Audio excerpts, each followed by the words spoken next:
Southfield's chief of police is shedding light on the mysterious circumstances surrounding the death of a college student. Thank you for staying with us. I'm Glenda Lewis. And I'm Brian Abel. Canoe was found dying in the middle of Providence Drive in Southfield back in early June. This week, her own friend arrested and charged in connection with her death. 7 Action News reporter Darren Cunningham is in Southfield with the video that shows what happened that tragic night. This morning, Southfield Police Chief Elvin Barron gave a timeline of events of what happened before and after Mia Canoe's body ended up here in the middle of Providence Drive. This is the story of Mia Canoe. On June 3, 2023, a 23-year-old college student from Tennessee State University was found unresponsive on Providence Drive in Southfield, Michigan. Surveillance footage later confirmed that she had exited a moving vehicle. The circumstances of the exit are unclear, and no witnesses observed the incident directly. Authorities responded to a 911 call reporting a female lying in the roadway. Emergency medical personnel arrived and transported the student to a local hospital, where she was placed on life support due to severe head trauma. She was later pronounced dead. Investigators classified the case as an active death investigation, reviewing all available evidence. No other vehicle struck the victim, and alcohol was present in her system. The vehicle involved was driven by a 23-year-old female, identified later by police. The driver did not stop immediately at the scene. Multiple individuals connected to the gathering provided statements that contained inconsistencies regarding the events prior to the incident. Surveillance footage confirmed the exit from the vehicle but did not clarify whether it was voluntary, accidental, or influenced by other factors. Police reviewed phone records, messages, and social media activity to reconstruct the timeline of the evening. Investigators examined surveillance from nearby locations and collected witness accounts from earlier in the night. Despite this, several questions remained unresolved, including the precise actions that led to the victim leaving the moving vehicle. This is the complete story, every action, every chilling detail. Welcome to Everyday True Crime. Make sure to subscribe and hit the notification bell so you never miss a case. Stay with us for more gripping investigations and raw true crime stories delivered daily. Now let's dive in. My daughter was God-fearing.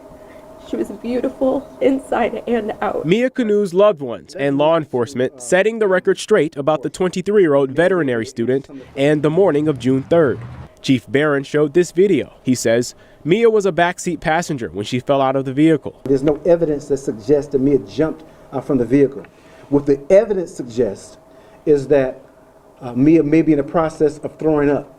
There was vomit on the seal of the door, and there was vomit in the roadway. Alcohol was detected in Mia's blood, and the alcohol blood contact was a 0.21. As you can see in the video, the driver, her friend, who police identify as 23-year-old Kentia Monique Fern of Detroit, kept going. You were in control of the vehicle, and someone exits your vehicle while the car is in motion, and you don't take the time to stop, render aid, and check on your friend. What kind of friend is that? Chief Barron says instead, Fern went to the Detroit Police 5th Precinct to report her phone stolen, but still didn't say anything about Mia falling from the car. And the officer reported that Ms. Fern appeared highly intoxicated. He says it wasn't until 8 hours after the tragedy that Fern came to the Southfield Police Department, explaining that prior to the tragedy, Fern had gotten into an altercation with her boyfriend, who allegedly took her phone, and he drove off in another vehicle. Fern attempted unsuccessfully to follow her boyfriend while Mia was asleep in the back seat. During Fern's drama,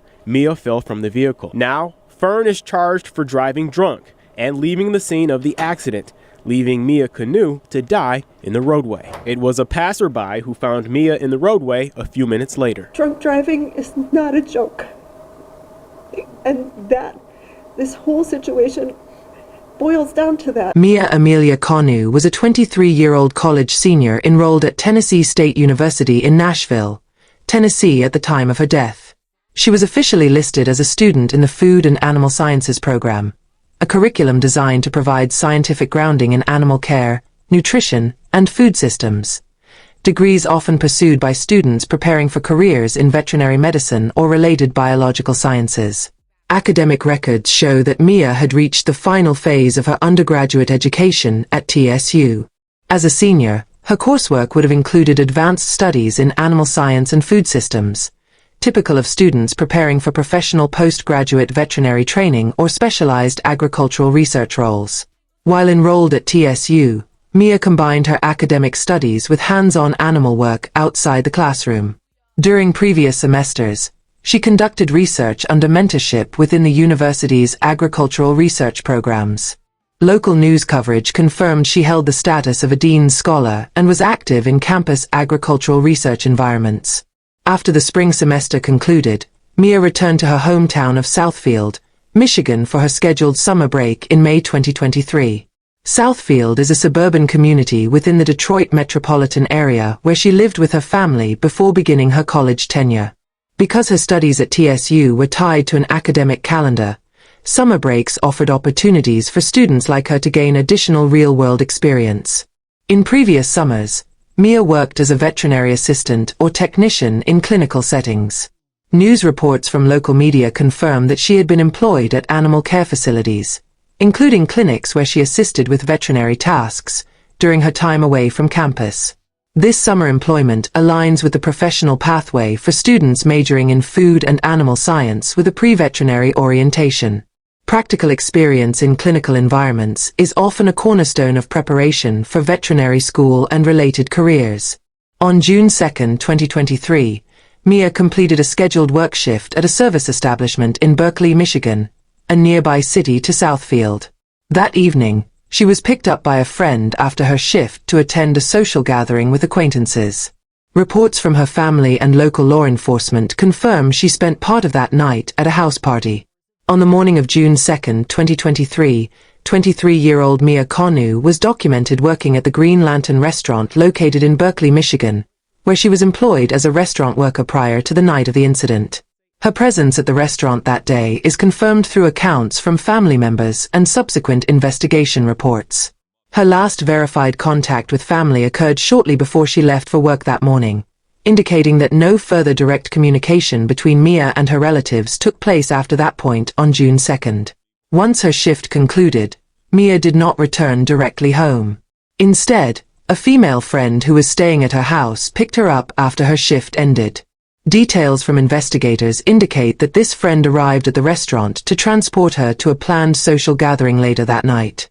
The specifics of the arrangement were corroborated by statements from individuals who were present with Mia earlier in the evening. Mia's precise activities between leaving work and the house party are understood through accounts collected during the investigation. Reportedly, she went with this female friend and other acquaintances to a house party, which was part of social interactions typical of young adults during summer break. Law enforcement later identified that alcohol consumption occurred at the gathering, and Mia was among those engaging in the social activities. This party was documented by police as a significant precursor to the sequence of events that led to her death. While attending the party, she interacted with other attendees, including the individual who later became critically involved in the events that unfolded on the roadway. The investigation confirmed that alcohol was present and consumed by several individuals that night, including those who would later be inside the vehicle with Mia. Although specific amounts and patterns of alcohol use were not fully disclosed, toxicology results later determined that Mia had a blood alcohol concentration of 0.21, significantly above the legal driving limit. After the house party, Mia was inside a 2022 Jeep Compass owned and operated by 23-year-old Kentia Monique Fern, a friend who had attended the party with her. According to law enforcement and prosecutorial filings, Fern was driving the Jeep at the time of the critical event that resulted in Mia's death.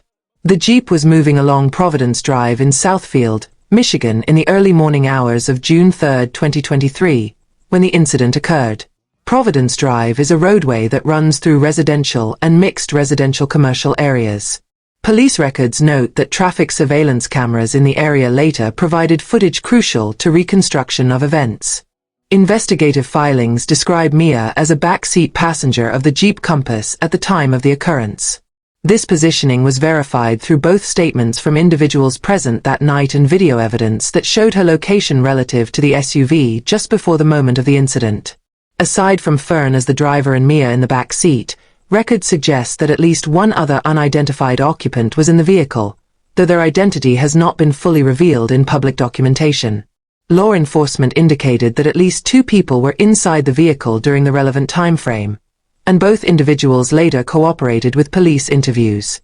The presence of multiple occupants was an important element of the police narrative because their testimonies provided part of the body of evidence used to establish the timeline and sequence of events of the early morning hours of June 3rd.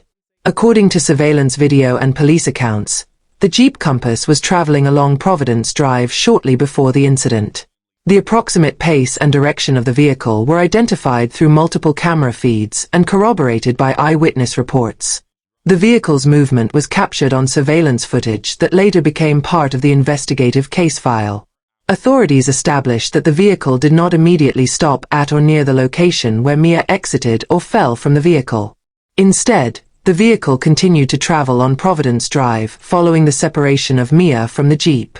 The critical portion of the timeline began in the early hours of June 3, 2023, between approximately 4:29 and 4:32 a.m.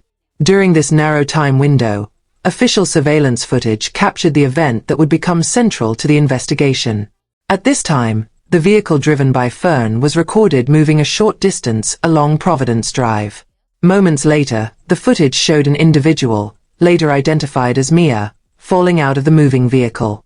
The timestamp from the video evidence provided investigators with the basis for reconstructing what occurred in the moments leading up to the discovery of Mia on the roadway. Video evidence later released by the Southfield Police Department documented this sequence of events. The surveillance did not record audio, but the visual footage clearly showed that the vehicle continued forward while Mia's body left the moving Jeep and fell onto the roadway. The absence of clear audio or internal vehicle footage means that investigators had to rely on visual data and linked testimonies to interpret the actions inside the vehicle just before the fall. Officials stated that there was no evidence to suggest that Mia deliberately jumped from the vehicle.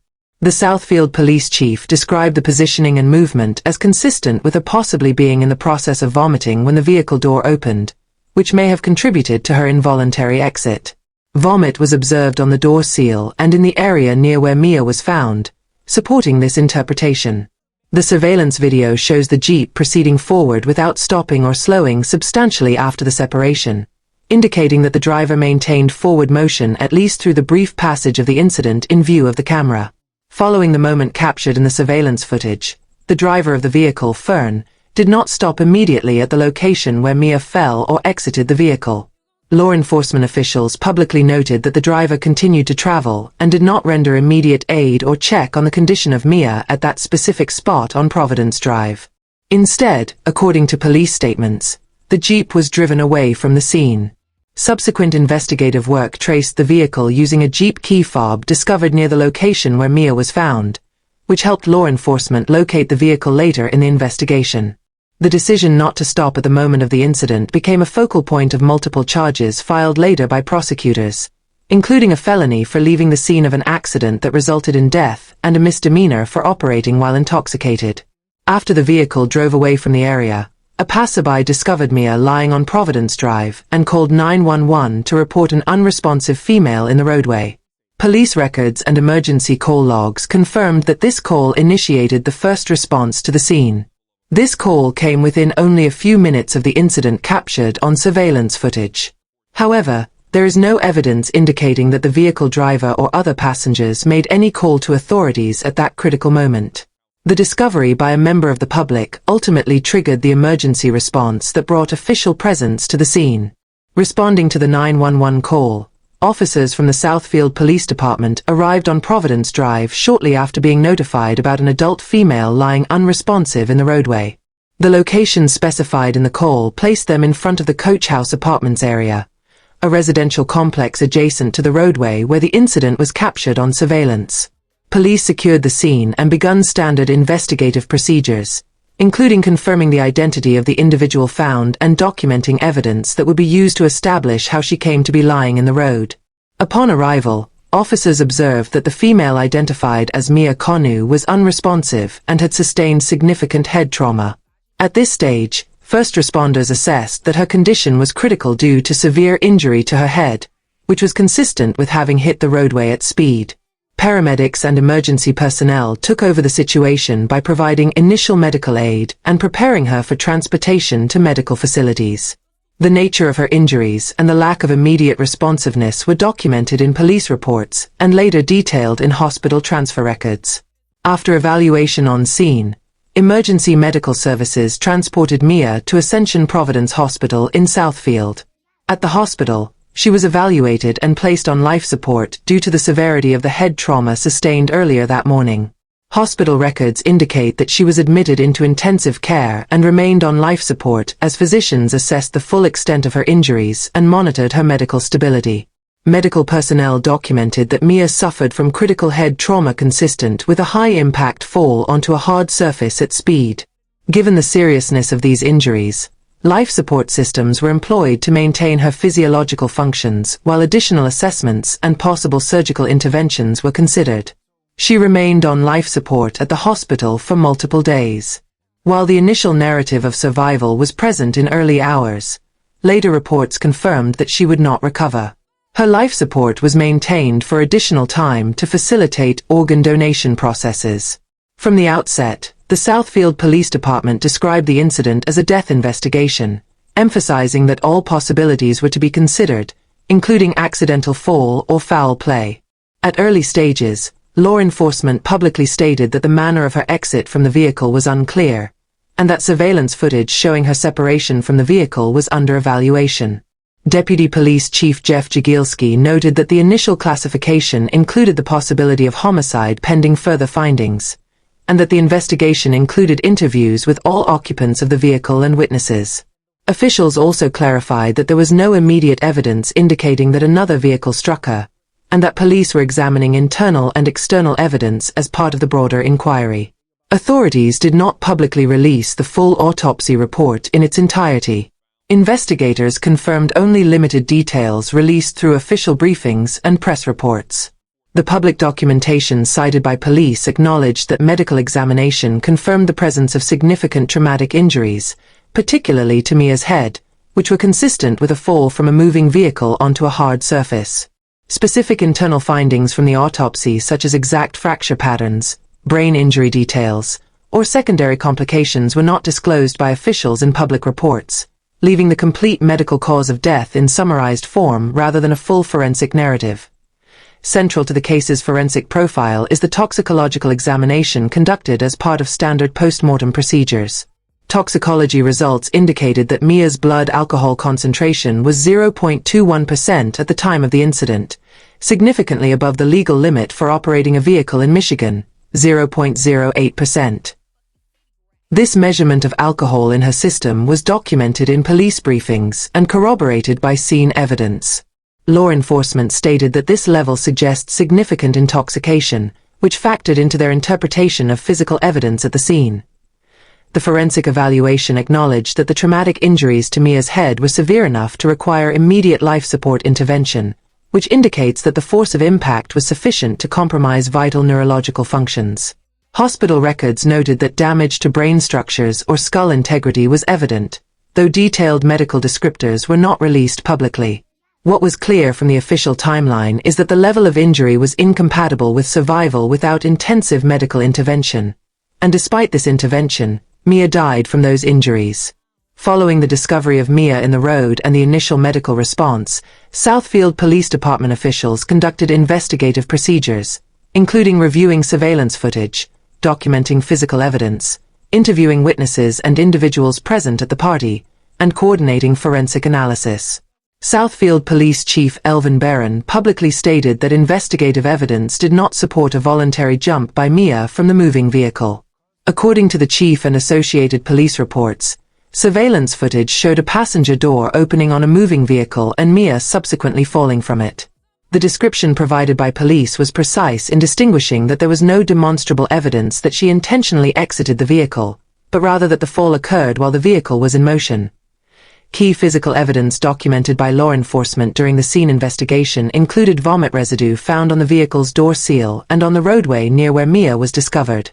Police cited this as consistent with the theory that she was possibly in the process of vomiting at the time the vehicle door opened, leading to loss of balance and subsequent fall from the vehicle. These observations were highlighted during a public press briefing and formal police timeline update. Investigators located a key fob for the Jeep and Mia's cell phone near the scene, allowing them to trace the vehicle's involvement and ownership. Search warrants were executed for the vehicle and connected electronic systems, such as the Jeep's Uconnect system. Physical evidence collection included dusting for fingerprints, which yielded Mia's prints in the back seat, but investigators reported no additional blood evidence inside the vehicle. These steps were undertaken to establish the vehicle's role and to connect it to the sequence of events leading up to Mia's fall. Despite early investigative categorization that included consideration of a homicide investigation, law enforcement and prosecutors initially refrained from filing homicide charges. Officials stated that they were evaluating all potential scenarios, including accidental fall, intoxication-related misadventure, or inadvertent exit from a moving vehicle. This broader scope remained until formal charges were eventually brought months later. Public statements confirmed that police and prosecutors were analyzing evidence rather than concluding intentional harm from another party. After completing a more extensive investigation, the Oakland County Prosecutor's Office filed formal charges in mid-September 2023 tied to the events surrounding Mia's death. Prosecutors charged Kentia Monique Fern, age 23, for her alleged conduct connected to the incident. Two specific charges were brought. Under Michigan law, an individual involved in an accident where serious injury or death occurs is legally required to stop and report the incident to authorities. Failing to do so is a felony offense with a penalty of up to 5 years in prison and/or a fine up to $5,000. This charge reflects the allegation that Fern continued driving after Mia fell from the vehicle, rather than stopping to report the incident or provide assistance. The second count alleges that Fern was operating a motor vehicle while intoxicated at the time of the incident. Operating while intoxicated, OWI, in Michigan is classified as a misdemeanor, carrying a maximum sentence of 93 days in jail and/or a fine up to $500. Prosecutors included this charge to address the allegation that the driver was impaired while operating the vehicle on the night of Mia's fall. Kentia Monique Fern was taken into custody on September 19, 2023, in connection with these charges and subsequently arraigned in the 46th District Court. Formal arraignment proceedings included notifying the defendant of the charges, setting conditions for release and bond, and placing the case in the criminal justice system for subsequent hearings. The statutory framework governing the felony charge for leaving the scene of a fatal accident includes both custodial and financial penalties. Prosecutors indicated that this offense carries a potential prison sentence of up to 5 years and a fine of up to $5,000. The misdemeanor operating while intoxicated count generally carries a lesser custodial exposure of up to 93 days in county jail and/or a fine, reflecting Michigan's classification of the offense. Court records and later reporting confirm that Fern pleaded no contest to both counts in October 2023 and was sentenced in late 2024 to 3 months in jail and 3 years of probation, reflecting resolution of the charged counts. This legal outcome completes the prosecutorial action based on the evidence and plea agreement entered in the matter. If this story gripped your heart and left you questioning the truth, don't forget to hit that like button and share it with others who need to hear it. For more chilling true crime stories that dive deep into the mysteries behind these tragedies, make sure to subscribe to our channel and turn on the notification bell. You won't want to miss our latest updates, investigations, and thought-provoking discussions. Thank you for being part of this journey with us as we uncover the truth and seek justice. Together, we can make a difference. Stay safe, stay aware, and we'll see you in the next one.